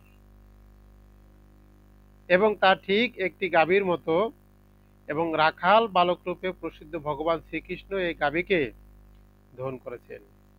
অর্জুন যেন সেই গোবর্ষের মতো, এবং জ্ঞানীগুণী ও শুদ্ধ ভক্তরাই ভগবদ গীতার সে অমৃত দুগ্ধ পান করে থাকেন। এটা খুব সুন্দর একটা মহিমা আমাদের ভক্তিবিজা ভাগবত স্বামী মহারাজ তিনি বর্ণনা করেন। তার যে গীতা মাধুরী ক্লাস রয়েছেন আপনারা শুনবেন, একদম প্রথম 1 নম্বর ক্লাসটাই তিনি এই ভগবদ গীতার মহিমা বর্ণনা করছেন। এখানে বলছে এই গীতা উপনিষদ ভগবদ গীতার সমস্ত উপনিষদের সারথি সার, অর্থাৎ সমস্ত যে বৈদিক শাস্ত্র রয়েছেন এই সারথি সার হচ্ছে ভগবদ গীতা, আর গীতাটা হচ্ছে একটা গাভীর মতো। হুম, গাভীর মতো। আর গীতা যদি গাভী হয় তাহলে ভগবান শ্রীকৃষ্ণ ছিল রাখাল বালক, অর্থাৎ যিনি এই গাভীটাকে কি করেন, লালন পালন করেন, এখান থেকে ওখানে নিয়ে যান, হ্যাঁ, আর কি করেন, দুগ্ধ দহন করেন।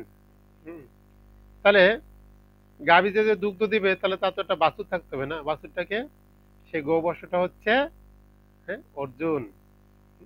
তাহলে আমরা কি বুঝতে পারলাম, এই শাস্ত্রটা হচ্ছে, এই শাস্ত্রের আরেকটা নাম হচ্ছে বেদ মাতা। বোঝা গেছে? কৃষ্ণ হচ্ছে আমাদের পিতা, তাহলে আমাদের তো একটা মাতা থাকতে হবে না, তাই এই শাস্ত্রকে বলা হয় বেদ মাতা। হ্যাঁ, কৃষ্ণ হচ্ছে এই জগতে একজনই পুরুষ, তিনি হচ্ছেন ভগবান শ্রীকৃষ্ণ, আর এই শাস্ত্র হচ্ছে মাতা, মাতা স্বরূপা। তাই বলছে সমস্ত বৈদিক শাস্ত্রকে, হ্যাঁ, বৈদিক শাস্ত্রের ভিতরে সবচেয়ে গুরুত্ব দেওয়া হয়েছে গীতাকে, আর সেই গীতাটা একটা গাভী স্বরূপ, কৃষ্ণ হচ্ছে রাখাল বালক, আর অর্জুন হচ্ছে সেই গাভীর বাছুর। তাহলে অ্যাকচুয়ালি বলা হয়েছে যে এই গাভীর দুধ কি বাছুরের জন্য নাকি জনসাধারণের জন্য? কার জন্য? কার জন্য? এটা আনমিউট করে বলতে হবে, সবাইটা মিউট করা আছে। সবাই একটু বলেন তো দেখি। সবাই, হ্যাঁ, জনসাধারণের জন্য। আর কেউ মাতাজি? গাভীর দুধ কি বাছুরের জন্য নাকি জনসাধারণের জন্য?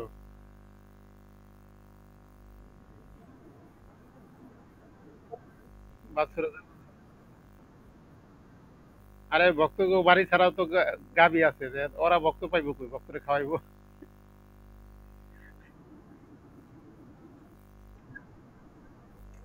অ্যাকচুয়ালি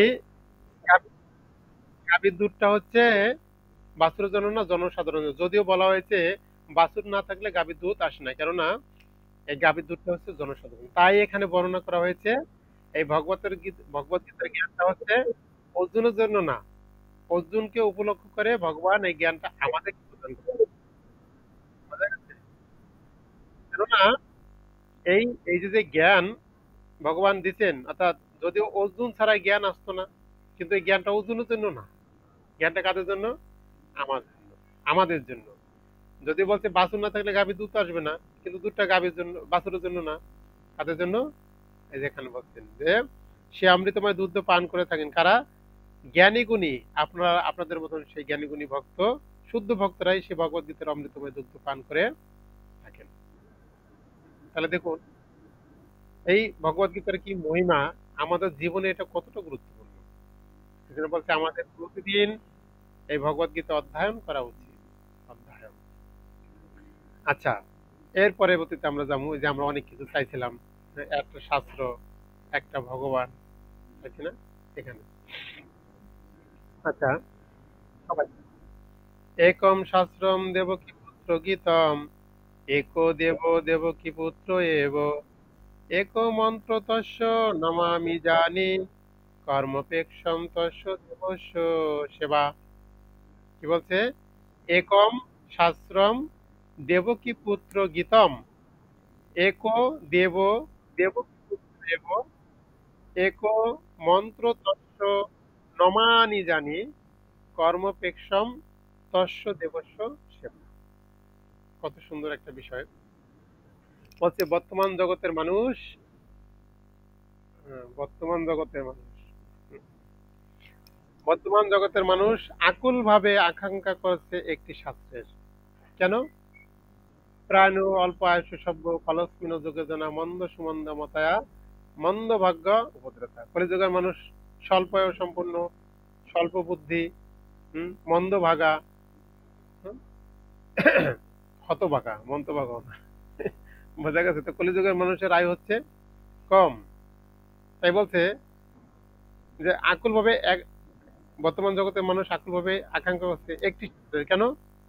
যে আমাদের আয়ু তো কম, আমরা এত শাস্ত্র কি করে এই অল্প সময় অধ্যয়ন করব? তাই হে ভগবান, যদি একটা শাস্ত্রের ভিতরে সব পাওয়া যেত, একের ভিতরে 11, হ্যাঁ, আপনাদের গাইড আছে না, গাইড বাচ্চাদের, একের ভিতরে সব, একের ভিতরে 11। এই জন্য এই জন্য আমরাও এরকম আকুল ভাবে মানুষ, পৃথিবীর মানুষ আকাঙ্ক্ষা করছে কি, হে ভগবান, একটা যদি শাস্ত্র হইতো যে শাস্ত্র পড়ে আমরা তোমাকে জানতে পারবো, আর অন্য কোনো শাস্ত্র পড়ার দরকার নাই। বলছে না যে এখানে, হ্যাঁ, আহ, আমাকে 4 নম্বর কিতাব আছে যে একটা মাত্র গীতা পাঠ করলেই, হুম, আর অন্য কোনো বৈদিক সাহিত্য পড়ার দরকার নেই। আর কি আমরা চাই একক ভগবানের। কত ভগবান রয়েছে, রাম ভগবান, নারায়ণ ভগবান, শিব ভগবান, ব্রহ্মা ভগবান, ব্যাসদেব ভগবান, নারদ ভগবান, রাম ঠাকুর ভগবান, অনুকূল ঠাকুর ভগবান, লোকনাথ বাবা ভগবান, হ্যাঁ, আরো আছেনি কেউ?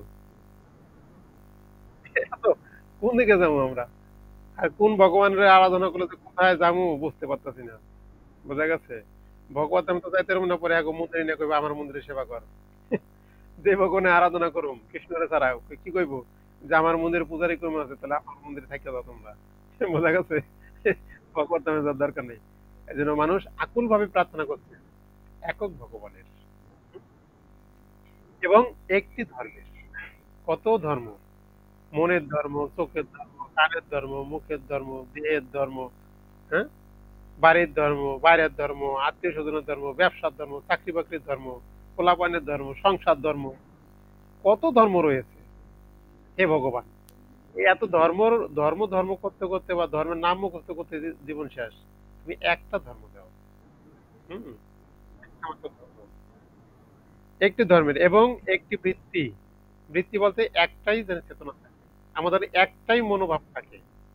সে ভগবান জানে অন্য কোনো মনোভাব আমাদের হৃদয়ে আর জাগ্রত না হয়। একটা মনোভাব, একটা বৃত্তি। তাই একম শাস্ত্রম দেবকীপুত্র গীতম, সারা পৃথিবীর মানুষের জন্য সেই একক শাস্ত্র হোক ভগবত গীতা। খুব সুন্দর একটা উদাহরণ। দেবকীপুত্র গীতম, এখানে কোনো অন্য কিছুর কথা বলা হয় নাই। অনেক প্রকারের গীতা রয়েছেন, কিন্তু আমরা কোন গীতা পড়বো? যে গীতাটা হচ্ছে দেবকী পুত্র গীতা, অর্থাৎ যেই গীতাটা হচ্ছে দেবকী পুত্রের গীত, অর্থাৎ ভগবান দেবকী পুত্রকে নন্দলালা কানাইয়া সেই কৃষ্ণের গীত, মানে তার গান বা মুখের কথা, সেই গীতাটা আমরা করব। তাই সারা পৃথিবী মানুষের জন্য সেই একক শাস্ত্র হোক ভগবত গীতা। এক দেব দেবকী পুত্রেব, সমস্ত বিশ্ব চরাচরে একজন ভগবান হোক। কোন ভগবান? এক দেব দেবকী পুত্রেব, অর্থাৎ দেব দৈবকীর পুত্রকে ভগবান কৃষ্ণ, তিনি যেন আমাদের ভগবান হয়। সমগ্র একক ভগবান হন ভগবান শ্রীকৃষ্ণ। এক মন্ত্র তস্য নমামি, একটাই মন্ত্র, এক মন্ত্র তস্য নমামি, একক মন্ত্র, কেবল একক প্রার্থনা, একক স্তোত্র হোক তার নাম কীর্তন। হরে কৃষ্ণ কৃষ্ণ কৃষ্ণ হরে হরে, হরে রাম রাম রাম হরে হরে। এক এবং দেবস্ব সেবা। মল্লিকা মাতা, যে আপনার ইয়াটা মিউট করে দেন, আপনার মাইক্রোফোনটা একটু মিউট করে দেন মল্লিকা মাতা জি। হুম। এবং এবং কর্মপেক্ষং তস্য দেবস্ব সেবা, সমস্ত মানুষের একটি বৃত্তি হোক পরম পুরুষোত্তম ভগবান শ্রীকৃষ্ণের সেবা করা। দেখেন, গীতার ভিতরে আমরা একটা জিনিস অন্তত বুঝতে পারছি, প্রত্যেকটা পাতায় পাতায়, প্রত্যেকটা শ্লোকে, প্রত্যেকটা অক্ষরের ভিতরে বলা হয়েছে ভগবান শ্রীকৃষ্ণের সেবা, নামটাকে উল্লেখ করে দিয়েছে, যাতে আমরা অন্য কোনো দিকে ডাইভার্ট না হই। সর্বত্র একদম সব জায়গাতে কৃষ্ণ কৃষ্ণ কৃষ্ণ কৃষ্ণ। সেই জন্য বলছে সমস্ত মানুষের একটি বৃত্তি হোক পরম পুরুষোত্তম ভগবান শ্রীকৃষ্ণের সেবা করা। তাহলে কতগুলা সমস্যার সমাধান দিল কে? গীতা। তাহলে আপনারা বুঝতে পারছেন নিশ্চয়ই যে এই গীতাটা আমাদের না মনুষ্য জীবনে কতটা গুরুত্বপূর্ণ। এই একটা মাত্র শাস্ত্র গ্রন্থ যদি কেউ অধ্যয়ন করে, এই জগতে আর কোনো শাস্ত্র তার অধ্যয়ন করার প্রয়োজন নেই। অর্থাৎ এটা হচ্ছে ভগবানের নির্দেশনা, মানুষ্য জীবনের ম্যানুয়াল বুক। অর্থাৎ এই মনুষ্য জীবনটা কিভাবে পরিচালনা করতে হবে, বা আমি যদি না বুঝতে পারি যে মনুষ্য জীবনটাকে কিভাবে পরিচালনা করতে হবে, তাহলে আমার এই দেহটাকে নিয়ে বা আমি নিজেকে নিয়ে ভগবানের কাছে পৌঁছতে পারবো না। একজন দক্ষ ড্রাইভার যদি তিনি গাড়িতে না বসেন, সেই ড্রাইভার যদি দক্ষ না হয়, তাহলে সেই গাড়ি নিয়ে তিনি কোথায় স্টেশনে তিনি পৌঁছাতে পারবেন না, কারণ তার আগেই গাড়ি রাস্তা ছেড়ে কোথায় যাবেন? খালের ভিতরে পড়বে। এই জন্য যে আমাদের একজন দক্ষ ড্রাইভার হতে হবে, আমাদের এই জীবনটা কিভাবে পরিচালনা করতে হবে সেই প্রশিক্ষণটা কে দিচ্ছেন? শ্রীমদ্ ভগবত গীতা। এই জন্য এই গীতাটা আমাদের জীবনে এতটা গুরুত্বপূর্ণ। তো যাই হোক, যেহেতু গীতা আমাদেরকে এত কিছু দিচ্ছেন, কি দিচ্ছেন? আমাদের জীবনের ভয় উদ্বেগ থেকে মুক্ত করে দিচ্ছেন, তারপরে আমাদের পূর্বকৃত পাপ কর্মের ফল থেকে মুক্ত করে দিচ্ছেন, আমাদের সমস্ত মলিনতা থেকে মুক্ত করে দিচ্ছেন, আমরা সমস্ত শাস্ত্রের জ্ঞান এক জায়গা থেকে পাচ্ছি, লাভ করার সুযোগ করে দিচ্ছেন, ভক্তির বিকাশ ঘটাতে সহায়তা করছেন, মুক্তি লাভ করে দিচ্ছেন, অমৃত দিচ্ছেন, আবার কি আমাদের একটা ভগবান দিচ্ছেন, হ্যাঁ, একটা শাস্ত্র দিচ্ছেন, একটা ধর্ম দিচ্ছেন, একটা বৃত্তি দিচ্ছেন। এরকম মহিমান্বিত একটা গ্রন্থ, যেই গ্রন্থটার ভিতরে এত কিছু রয়েছে, একটা ব্যক্তির জীবন কতভাবে পরিবর্তন করতে, এখান থেকে যদি আমরা অধ্যয়ন করে এত কিছু লাভ করি, এই গ্রন্থটা যদি আমরা কাউকে দান করি বা কাউকে আমরা দেই, তাহলে সেখান থেকে আরো কত কিছু লাভ করা যাবে। তাই বলা হয়েছে এই গীতা জয়ন্তী উৎসব, অর্থাৎ এই মাসে হচ্ছে দানের মাস, বিশেষ দানের মাস, গীতা দানের মাস। আপনারা জানেন, কারণ আপনাদের সব জায়গাতে হয়ে থাকে, আমাদের এখানে বিগত অনেক বছর ধরে হচ্ছে গীতা জয়ন্তী। এই মাসে হচ্ছিল গীতা দান শ্রেষ্ঠ, অর্থাৎ গীতা দানের ফলে আমরা এর চেয়েও অনেক বেশি কৃপা লাভ করতে পারি। তা আমরা এখন কিছু গীতা দানের মহিমা সম্বন্ধে জানবো, যাতে আমরা অন্তত এই ভগবত গীতা অধ্যয়ন না হোক, যে অন্তত দানের মাধ্যমেও যাতে আমরা এই কৃপাগুলা লাভ করতে পারি। এখন আমরা গীতা দানের মহিমা শ্রবণ করব।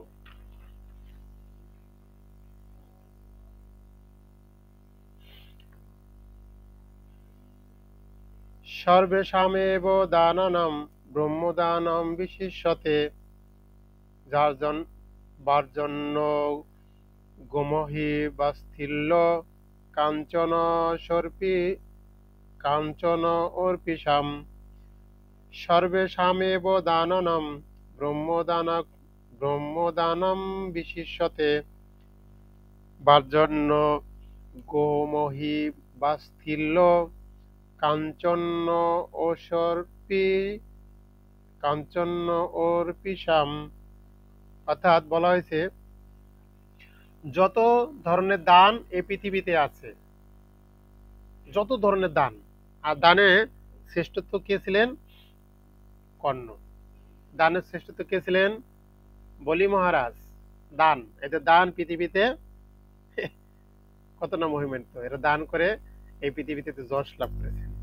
অর্জুন যেমন যুদ্ধ করে যশ লাভ করেছেন, বলি মহারাজ, কর্ণ, এরা দান করে আরো মহিমান্বিত ব্যক্তিরা রয়েছেন।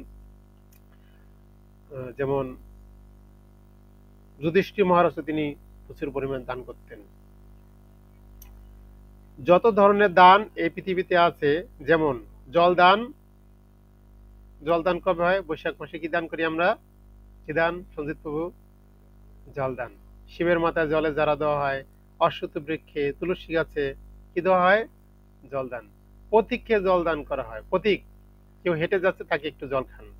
আমরা দেখেছি যখন এই বৈশাখ মাসে, বিশেষ করে বৃন্দাবনে, গত বছর ছিলাম, আপনাদের কৃপায় সৌভাগ্য হয়েছিল, ওখানে ওরা মাটির হাঁড়িতে অনেক সুন্দর করে জল রেখে দেয়। আর এত সুন্দর করে এই হাঁড়িটাকে কাপড় দিয়ে মোড়ানো হয়, পেঁচানো হয়, আর ওটাকে ভিজিয়ে রাখে। ভিতরের জলটা অনেক সুন্দর ঠান্ডা থাকে। অর্থাৎ ওটার ভিতরে সারাদিন জল ওরাও দিতে থাকে, আর যারা ওখানে হেঁটে যায় তৃষ্ণার্ত পথিকগণ, তখন ওখান থেকে জল পান করে। আর এই জল পান করার সেই কৃপাটা ওরা লাভ করে।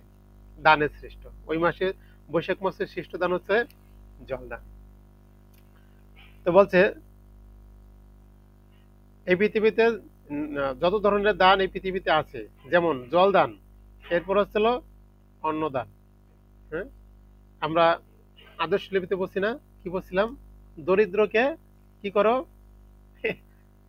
দরিদ্রকে অন্নদান করো, ধর্মপথ অবলম্বন করো, নম্র হতে চেষ্টা করো। বলছি না, অসৎসঙ্গ ত্যাগ করো, আলস্য দোষে রাখো, ইক্ষরস অতি মিষ্ট, ঈশ্বরকে বন্দনা করো, উগ্রভাব ভালো। আজকে যা বললাম সব আমাদের আদর্শ লিপি বইতে দেওয়া আছে। উগ্রভাব ভালো নয়, উদ্যমকে পথ চলিও না, ঋষি বাক্য শিরোধার্য, একতাই সুখের মূল। তারপরে ঐশ্বর্য রক্ষা করা কঠিন, ঔষধি ফল পাকিলে মরে, কটু বাক্য কহা অনুচিত, ফলকে বিশ্বাস করিও না, গর্ব করা ভালো নয়, ঘনাঘমে বৃষ্টি হয়, চন্দ্রকিরণ অতি স্নিগ্ধ, ছলনা করা বড় দোষ, জনক জননী অতি পূজ্য, ঝর্গা করিলে বিপদ ঘটে, টঙ্কার ধনুক যে শব্দে বটে, ঠকের বাক্য অবিশ্বাস্য, ডমরু শিবের বাদ্যযন্ত্র, ঢক্কার রণবাদ্য বিশেষ, তপশিরা বনে থাকে, থপথপ করিয়া ভেগ চলে। ভেগ মানে ব্যাং। তপশিরা বনে থপথপ করে ভেগ চলে। দরিদ্রকে অন্নদান করে। কি করতে বলছে? দরিদ্রকে অন্নদান করে। সেই অন্নদানের কথা এখানে বলা হয়েছে। জলদান, অন্নদান, ধেনুদান, ধেনু মানে গাভী বা গরু, ধেনুদান, ভূমিদান, আর হচ্ছে কি বস্ত্রদান। যে বস্ত্রদান তো আপনারা স্বাভাবিক জানেন, আমাদের যে বৈদিক ক্রিয়াকর্ম আছে, যজ্ঞ অনুষ্ঠান, শ্রাদ্ধ অনুষ্ঠান, সেখানে সব কিছুতে কি লাগে? বস্ত্র লাগে। তারপরে যারা অসহায় ব্যক্তিরা রয়েছেন, যাদের অনেক অর্থ সম্পদ রয়েছে, তারা প্রতি বছর কি করেন? দুর্গাপূজাতে বিভিন্ন উৎসবে গরিব দুঃখীদেরকে বস্ত্র দান করেন। তিলদান, তিলদানের অনেক মহিমা শাস্ত্র রয়েছেন। স্বর্ণদান, বলা হয়েছে এই পুণ্যের মাসগুলোতে রয়েছে, ব্রাহ্মণকে যদি কেউ স্বর্ণদান করে বা গীতার সহিত বস্ত্রের সহিত স্বর্ণদান করে, তার পুণ্যকর্ম রয়েছে অনেক। এই সকল দানের মধ্যে বৈদিক শিক্ষাদান হচ্ছে সর্বশ্রেষ্ঠ। হরি বল। যত প্রকার দান রয়েছে, কি দান? জল দান, অন্ন দান, ধেনু দান, ভূমি দান, বস্ত্র দান, তিল দান, স্বর্ণ দান, এই সকল দানের মধ্যে বৈদিক শিক্ষাদান হচ্ছে সর্বশ্রেষ্ঠ। সেই বৈদিক শিক্ষাদানটা হচ্ছে কি? শ্রীমদ্ ভগবদ গীতা যথাযথ। বোঝা গেছে? এই গীতাটা কাকে দান করতে পারি? এই দানের বিশেষ মহিমা হচ্ছে কোথায়? এই গীতা আমরা দান করতে পারি, বলা আছে গীতার ভিতরে, যোগ্য স্থানে যোগ্য পাত্রে যথা সময়ে যে দান করা হয় তাকে সাত্বিক দান বলা হয়। যাকে তাকেও দান করা যাবে না, দান করার একজনকে গীতা দান করলাম, জীবনে খুলে দেখলো না, না, যাকে গীতা দান করতে হবে তা তিনি যদি ওই গীতাটা খুলে একবার পড়েন তাহলে আপনার দান সার্থক। এই জন্য শাস্ত্রে বর্ণনা করা হচ্ছে দান ভক্ত, বৈষ্ণব, ব্রাহ্মণ এবং মন্দিরে আমাদের এই গীতা গ্রন্থ দান করতে হবে। বোঝা গেছে? ব্রাহ্মণকে কেন গীতা দান করতে হবে? কেন?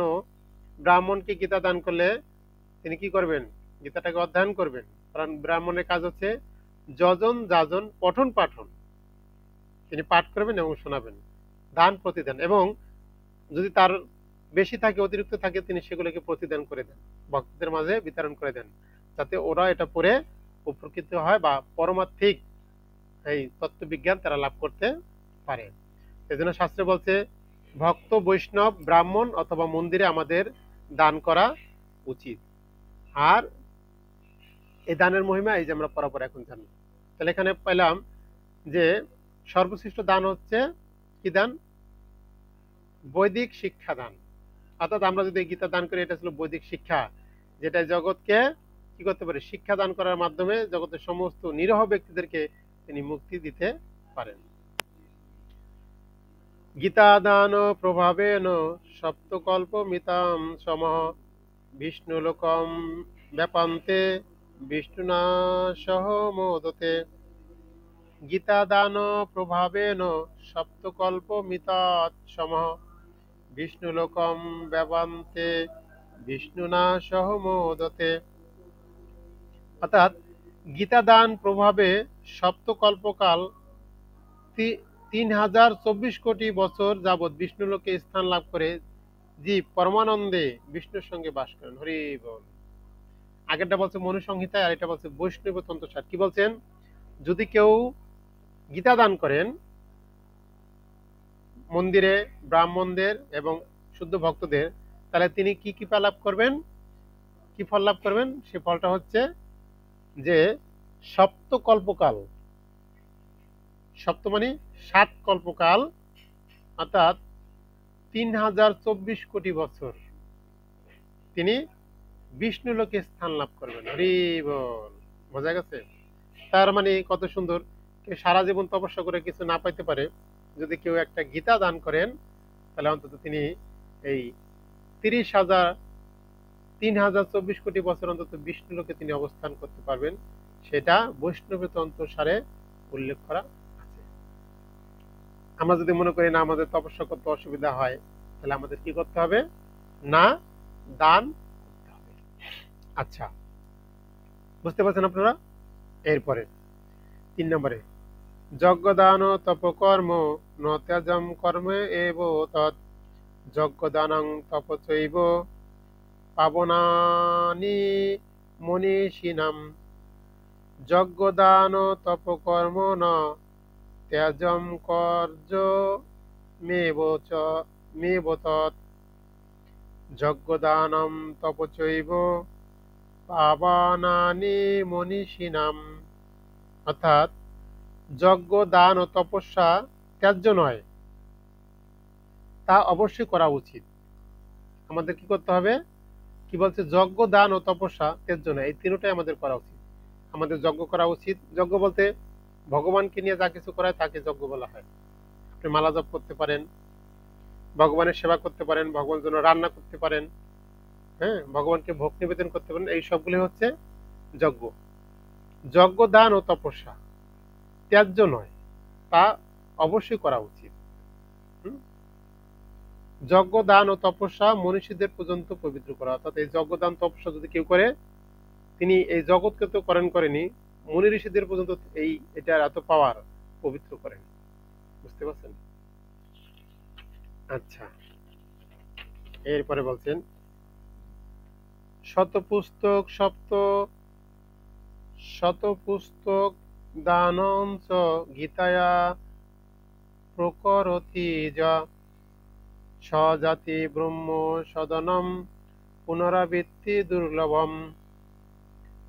বলছে যিনি 100খানি গীতা দান করেন তিনি পুনরাবৃত্তি দুর্লভ ব্রহ্মধামে গমন করেন। হরি বল। যদি কেউ 100টা গীতা দান করে, তাই জন্য আমাদের এখানে সিস্টেম আছে 1টা 2টা 5টা 7টা 10টা 20টা 30 50 এভাবে 108টা পর্যন্ত গীতা দানের ব্যবস্থা আমাদের এখানে রয়েছে। যাতে এইভাবে গীতা দান করে, অন্তত তিনি যদি কেউ গীতা দান অসমর্থ হয় তদুপরি 1টা গীতা অন্তত আমাদের দান করা উচিত। কেননা এই দানের মাধ্যমে আমরা বিশেষ কৃপা আমরা লাভ করতে পারবো। শুধু তাই নয়, আমরা এখানে পড়ব গীতা দানের ফলে কি হয়, আমাদের পূর্বকৃত যত পাপ কর্ম আছে বা পাপ আছে সেখান থেকে মুক্ত হতে পারি। এই গীতা দানের ফলে আমাদের পূর্বপুরুষগণ, যারা আমাদের পূর্বপুরুষ রয়েছেন, এরা পর্যন্ত মুক্তি লাভ করে, উদ্ধার লাভ করে। আর কিসের জন্য? আমাদের পারিবারিক মঙ্গলের জন্য, সংসারের মঙ্গলের জন্য, আমাদের পিতামাতার জন্য। যদি আমাদের কারো পিতামাতা গত হয়ে থাকে, তাদের উদ্দেশ্য করে আমরা গীতা দান করলে তাদের সদ্গতি লাভ হবে। তাদের আত্মা যদি যদি বিশেষ কোনো জায়গাতে বা ভগবত ধামে না যেতে পারে, বা যদি অসৎগতি হয়ে থাকে তাদের আত্মার, সেই অসৎগতি থেকে তারা মুক্ত হয়ে তাদের সদ্গতি প্রাপ্ত হয় শুধুমাত্র এই গীতা দানের ফলে। এজন্য আমরা বিভিন্ন মঙ্গল কামনায় এই গীতা দান করতে পারি। তাই এখানে বলছেন যিনি 100খানি গীতা দান করেন তিনি পুনরাবৃত্তি দুর্লভ ব্রহ্মধামে গমন করেন। য ইদম পরমম গুহম ভগবত ভগবত সভি অশ্বতি ভক্তিময়ী পরম কৃত্তা মামে বৈশ্বসী সত্যম সংশয়। যিনি আমার ভক্তদের মধ্যে পরম গোপনীয় গীতাবাক্য উপদেশ করেন তিনি অবশ্যই পরাভক্তি লাভ করে নিঃসংশয়ে আমার কাছে ফিরে আসেন। অর্থাৎ এই গীতা আমরা কাউকে শুনিয়ে দান করতে পারি, অথবা কাউকে দান করে তার কাছে শ্রবণ করতে পারি। তিনিও, ভগবান বলছে, তিনিও পরাভক্তি লাভ করে আমার কাছে ফিরে আসবেন। অর্থাৎ এই গীতা দানের ফলেও আমরা ভগবানের কাছে ফিরে যেতে পারি। ধনানি জীবিতাং চৈব পারার্থে প্রাজ্ঞ উৎসর্জে সৎ নিমিত্তাম বরম ত্যাগ বিনাশে নিহত প্রতি। যে কোনো সময় আমাদের মৃত্যু হতে পারে। কার কার হতে পারে? যে কোনো সময় কার কার মৃত্যু হতে পারে? আপনারা কেউ আছেন? আমার হতে পারে। যে কোনো সময় আমাদের মৃত্যু হতে পারে, তাই জীবিত অবস্থায় অনতিলম্বে ধন বা বিত্ত সৎ উদ্দেশ্যে অন্যদের কল্যাণের জন্য উৎসর্গ বা দান করা উচিত। বোঝা গেছে? এবার তো বলেন যে প্রভু আমাদের তো কোনো বিশেষ কিছু নাই। কিন্তু যখন ঘরের সবাই বাবার বাড়িতে বা কোথায় ঘুরতে যাবেন তখন তো ঘরের মধ্যে 4টা তালা লাগান। ঘরের মধ্যে কিছু নেই, আমাদের কিছু নাই, কিন্তু ঘরে তালা লাগাই কটা। বোঝা গেছে? এই হচ্ছে বিষয়। আমরা বলি আজকে না কালকে তো এক জায়গা থেকে অনুষ্ঠানে আমি বলতেছি এটা কাদের ঘর? আপনাদের ঘর? মানে ঘরের মাতাজিরে তো চিনি না, জিজ্ঞেস করতে এটা আপনাদের ঘর? বলতেছে না এটা আমাদের ঘর না, এটা ভগবানের ঘর। আমি কই কথা বুঝে কেন? যদি এই কথা কোন ভগবানের ঘর যদি হয় তাহলে তো জিনিসপত্র একটা থাকবে না, আমাদের ভক্তরা সব একটা একটা করে হাতে করে লয়ে যাবো। তখন আবার কেন না প্রভু না করে এটা নিলেন কেন? বুঝতে পারছেন? আমরা এরকম বলি না প্রভু আমাদের তো কিছু নাই, আমরা কি দান করব। কিন্তু কোথায় গেলে এইকালে আর তালা তো মারবেই, আবার কি কখন বাড়িতে আসবে, খালি বাড়ি রেখে আসছি। বোঝা গেছে? তাই বলছে যে কোনো সময় আমাদের মৃত্যু হতে পারে, প্রস্তুতি থাকতে হবে যে আমার এই জন্য কোনো কিছুর প্রতি মায়া রাখা যাবে না, যে আমি যার জন্য এত কিছু করছি যে কোনো মুহূর্তে আমার মৃত্যু হতে পারে, তখন এটা কি হবে। তাই জীবিত অবস্থায় আমাদের অনতি বিলম্বে মানে কোনো দেরি করা যাবে না। ধন বা বিত্ত মানে টাকা পয়সা বা ধন সম্পদ যা আছে সৎ উদ্দেশ্যে, মানে সৎ উদ্দেশ্যে বলতে অন্যের ভালোর উদ্দেশ্যে অন্যদের কল্যাণের জন্য উৎসর্গ বা দান করা উচিত। যে আমার যদি কিছু থাকে, আমাকে এরকম কিছু করে যেতে হবে যার ফলে কি হবে, যে আমি এই কৃপাটার দ্বারা আমি একটা সদ্গতি প্রাপ্ত হয়ে ওখানে আমি আনন্দে জীবনযাপন করব।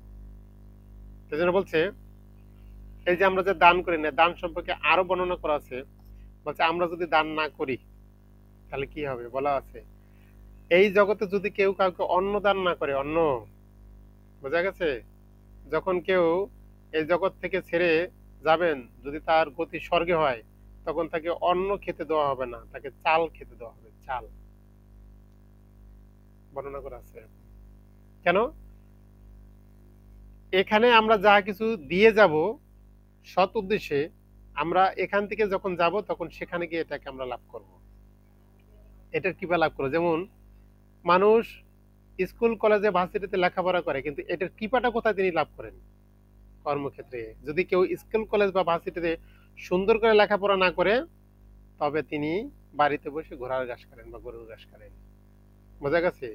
এই জন্য ওই পরবর্তী সময়টার জন্য আমাদের এখন হচ্ছে প্রস্তুতি। এখন প্রস্তুতিটা আমাদের যত ভালো হবে, পরবর্তী সময়গুলো আমরা তত ভালোভাবে কাটাতে পারবো। তাই সেই কথাটি এখানে বলছেন যে যে কোনো সময় আমাদের মৃত্যু হতে পারে। তাই ধন বা বৃত্ত অনতি বিলম্বে, দেরি করা যাবে না, একদম দেরি নেই। সৎ উদ্দেশ্যে অন্যদের কল্যাণের জন্য। আমি যদি কাউকে একটা গীতা দান করি, তিনি তিনি গীতা পড়তে পারেন না, তার ঘরে গীতা নাই, তো তিনি সেই গীতাটাকে নিয়ে গীতাটাকে অধ্যয়ন করলেন, তার কল্যাণ হলো। আর তার কল্যাণটা হচ্ছে আমার কল্যাণ। এই জন্য বলছে, তুমি যাহা চাও তাহাই পেতে পারো, অন্যে যাহা চায় তাহা যদি দিতে পারো। অর্থাৎ আমার জীবনের সমস্ত সার্থকতা নিহিত রয়েছে অন্যদের মধ্যে। এই জন্য কি বলছে, জীবের দয়া নাম রয়েছে বৈষ্ণব সেবন। অর্থাৎ আমার কাছে কোনো কিছু নেই, আমি এই জগতে যত অন্যদের কথা চিন্তা করব, অন্যকে নিয়ে ভাববো সৎ উদ্দেশ্যে, আমার তত বেশি কৃপা লাভ হবে। এটা বলছেন আমাদের চাণক্য পণ্ডিত। এই লাস্ট আরেকটি, আমাদের সময় শেষ, আর এই শেষ। তো বলছে গীতা দানের ফলে কি হয়? গীতা দানের ফলে পূর্বপুরুষদের আত্মার মুক্তি হয় বা সদ্গতি হয়। যদি কেউ গীতা দান করে, তাহলে আমরা আমাদের পূর্বপুরুষদের কাছে ঋণী। এটা আপনারা পড়বেন, গীতার প্রথম অধ্যায় 41 নম্বর শ্লোকে বর্ণনা করা আছে। বলছে পূর্বপুরুষদের মুক্তির উদ্দেশ্যে আমাদের পিণ্ডদান করা উচিত। যদি আমরা তাদের জন্য ভালো কিছু না করি, আমরা এই পূর্বপুরুষদের উদ্ধারের জন্য যদি কোনো ব্যবস্থা না করি, আমরাও একদিন পূর্বপুরুষ হব মরে। বোঝা গেছে? আর যখন মরে আমরা ভূত হব, তখন আমাদের নাতিপুতিরা বংশের কেউ আমাদের জন্য এই কাজ করবে না, কারণ এই প্রথা তো আমরা চালু করে রেখে যাইনি। আমরা যদি কোনো কিছু চালু করে রেখে যাই, সেটা তো ঠিকঠাক ভাবে হবে কি সন্দেহ আছে। আর যদি কোনো কিছু চালুই না করি, তাহলে তো বুঝতে পারছেন অবস্থা কি হবে। হরে কৃষ্ণ। এই জন্য বলা আছে শাস্ত্রে, আমাদের উচিত এই পূর্বপুরুষদের জন্য জল উৎসর্গ করা, পিণ্ড দান করা, কৃষ্ণ প্রসাদ উৎসর্গ করা, তাদের জন্য হরিনাম করা, এবং তাদের উদ্দেশ্যে, তাদের আত্মা সদ্গতির উদ্দেশ্যে এরকমই গীতা দান করা। আর হচ্ছে সমস্ত পাপ থেকে মুক্ত হওয়া যায়। অর্থাৎ যদি আপনি গীতা দান করেন, তাহলে আপনি সমস্ত পাপ থেকে মুক্ত হতে পারবেন। আর কি, ভগবানের অতি প্রিয় হওয়া যায়। যিনি এই গীতা দান করেন, ভগবান বলছে আমার এই গীতা বাক্য যদি কেউ অন্য কারো মাধ্যমে বা অন্য কারো কাছে প্রকাশিত করেন, তিনি আমার অত্যন্ত প্রিয়। তাই ভগবান অতি প্রিয় হওয়া যায়। আর কি, ভগবত ধামে বাসের সুযোগ লাভ করা যায় যদি কেউ এই গীতা দান করেন। তবে এটা আবার এরকম না, নাও তোমাকে আমি গীতা দান করলাম, ভক্তির সহিত সেই গীতা দান করতে হবে। সেই গীতা দানের ফলে ভগবান এত খুশি হয়, তার ধামে বাস করার সেই সুযোগ তিনি প্রদান করেন। আর কি, গীতা দানের ফলে ভগবানের কৃপায় সমস্ত অভীষ্ট লাভ হয়, আমাদের সমস্ত ইচ্ছা বা বাঞ্ছা পূরণ হয় গীতা দানের মাধ্যমে। যেহেতু এটা একটা বিশেষ মাস, ডিসকাউন্টের মাস, এজন্য আমাদেরও ডিসকাউন্ট আছে। এই গীতার উপরে আমাদের প্রতি বছর 15% ডিসকাউন্ট থাকে। 15%, মানে 100 টাকা 15 টাকা কম। বোঝা গেছে? এটা ডিসকাউন্ট থাকে। তো এই বছর আর অত কিছু করেনি, এই বছর এমনিতে মোটামুটি একটা লেভেলে নিয়ে আসছে। এটা থাকে, কারণ এটাকে বলা ডিসকাউন্ট। ভগবানও ডিসকাউন্ট দিচ্ছেন, আমাদের ভক্তরা এরকম দেয় মাঝে মধ্যে। আচ্ছা, আর কি মনুষ্য জীবন সার্থক করা যায় যদি এই গীতা দান আমরা করি, তাহলে গীতা দানের মাধ্যমে আমরা আমাদের জীবনটাকে সার্থক করতে পারবো। তো এই জন্য আপনারা চেষ্টা করবেন, আপনাদের নিকটস্থ যদি কেউ থাকে এরকম দান করেন, না হলে আমার এখানে গ্রুপে আমি দিয়ে দেব। যদি কেউ এখানে দান করেন, তাহলে আমাদের এখানে তাদের উদ্দেশ্য করে ভগবানের কাছে প্রার্থনা করা হবে। তাদের নাম, ঠিকানা এবং গোত্র লিখে পাঠাবেন এবং ওখান থেকে প্রণামী পাঠা দেবেন। এখান থেকে আমরা ভগবানের পূজা দিব, বা তাদের উদ্দেশ্যে যদিও গীতা জয়ন্তীর দিন যজ্ঞ করা হয়, তাদের উদ্দেশ্যে আহুতি দেওয়া হয়। তো আমরা আগে পরে যদি কেউ এরকম গীতা দান করে, তাদের উদ্দেশ্যে আমরা নৃসিংহদেবের কাছে পূজা দেই বা নৃসিংহদেবের কাছে প্রার্থনা করি, যাতে নৃসিংহদেব তাদের এই মনো অভিলাষ তিনি গ্রহণ করেন এবং তাদেরকে অচিরে কৃপা করেন।